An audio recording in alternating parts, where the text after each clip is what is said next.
Hey, what's up, fellas? How you doing, man? Antonelli here.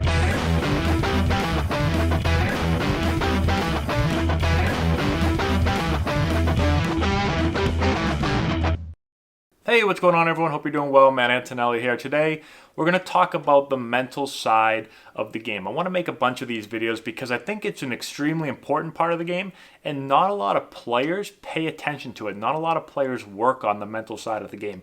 Most players work on the physical part of the game, right? Hitting, fielding, throwing, running. And that's great, and you need that, right? It's important to work on that. But I think the mental side of the game can really, really help you take your game to the next level. And it's really important when you start to move up in levels. And the talent level between players are very, very similar. What is going to be the deciding factor on whether you make a team over another player? What is a coach going to look at if the physical part of the game is very, very similar between you and another player? What distinguishes you from the other player? Oftentimes, it's the mental part of the game. So today I want to talk about a saying that you can use with your teams if you're a coach or if you're a player, just something that you can keep in mind. I've seen this posted on dugouts at all levels, and it's so what next pitch. So the idea behind so what next pitch is that the only pitch that matters is the one that's about to come to you, right? The pitch that just happened doesn't matter. The pitch that's going to come 2 or 3 or 4 pitches down the road doesn't matter. The only pitch that matters is this next pitch coming to us. That's it. So really, really good hitters, in my opinion, or really good pitchers, play the game one pitch at a time, right? And so that's the goal of every player, I think, is to be able to be totally locked in and present on that one pitch.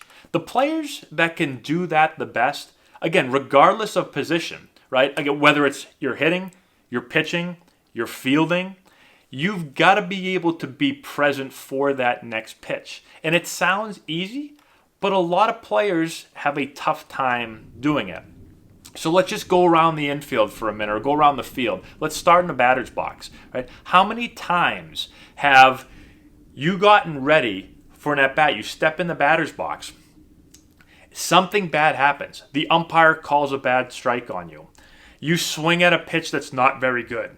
You get a good pitch and you foul it off. And you say, man, I should have crushed that pitch.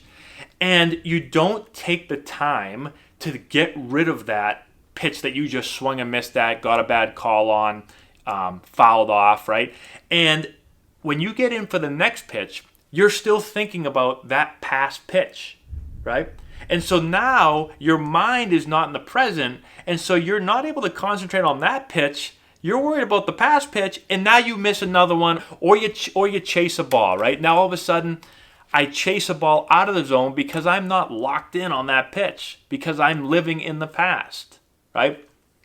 It happens a lot living in the future. So you start to think about, oh, I need to get a hit here, right? Oh, I'm 0 for 3. I need to get a hit on this one, right? I got to be 1 for 4. So now you're thinking about hits that haven't even happened yet. You're thinking about the future instead of just focusing in on doing your job and getting a good pitch to hit and focusing on that one single pitch. To the pitcher's mound, same exact scenario. You make the best pitch of your life and the umpire calls it a ball. And you can't get over that. And so your next pitch, instead of focusing on that pitch, you're worried about the pitch that you just made that the umpire called a ball, and now you put the next pitch right down the middle that gets hit out of the park for a home run, right? Because you weren't able to separate the pitches. You weren't able to play that next pitch, right? So, and let's go to the field. Same thing in the field. How many times have you made an error, you've made a mistake on a ball, and you're not able to clear that mistake or that pitch that just happened, and so now the next ball that is hit to you, you're still thinking about the prior ball hit to you, and you mess up again. You make another error, right? It's happened to me. It's happened to probably everybody, okay?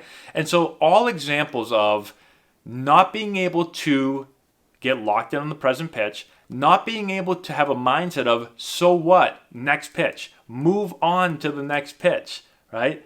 Get rid of the past pitch. So a really easy saying that you can post if you're a coach, you can put it, so what next pitch in your dugout somewhere in big letters so everyone can see it. Or maybe it's just a saying that you say a lot, right? So I always try to, if something happens in a game and our hitter, just for example, our hitter, there's a bad call on him, or he swings and misses at a ball that bounces 10 feet in front of the plate.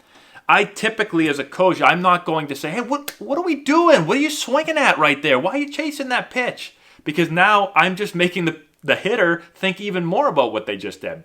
So typically, I'm going to say, hey, take a deep breath here. No worries. Next pitch, right? Clear that one.